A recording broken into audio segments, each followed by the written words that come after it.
Buchi. Pwede kayo kuha agad na re-replyan kayo. 2 cups, 1 half glutinous rice flour.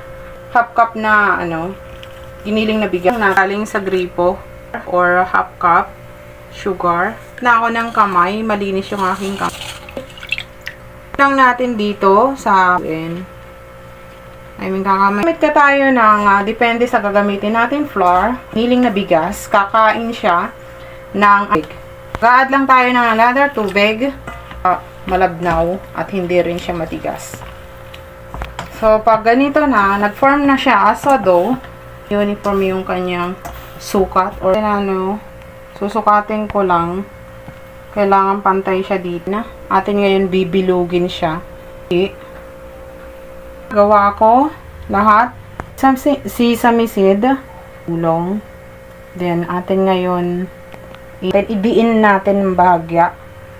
Ayan, pero para hindi siya masunog, natin na ganyan.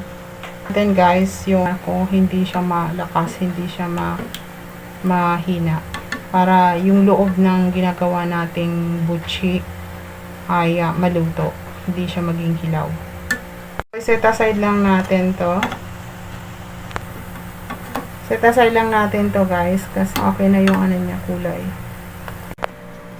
Lagyan natin ng tissue paper para absorb niya. Ito na yung ating buchi. Ayan, may nag-request nito. Shoutout sa'yo, ma'am. Thank you.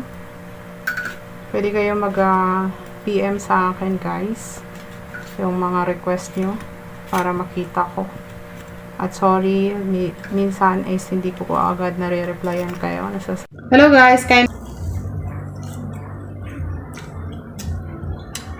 wow, ang sarap niya. Tama lang yung kanyang tamis at yung kanyang texture, hindi siya makunat.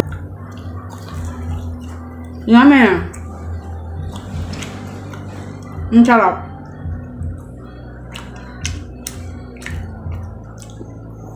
Bagay siya pang merienda. Ayan tayo. Masarap.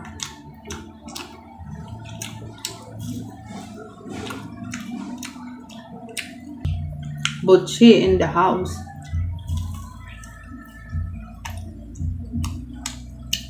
Marami na akong nagawang buchi, pero buchi malagkit, first time kong ginawa. Thank you sa nag-request, ma'am. Thank you. Please subscribe to my YouTube channel and follow my Facebook page. If you buy something, please click the yellow basket in my TikTok shop. Bye guys. Thank you.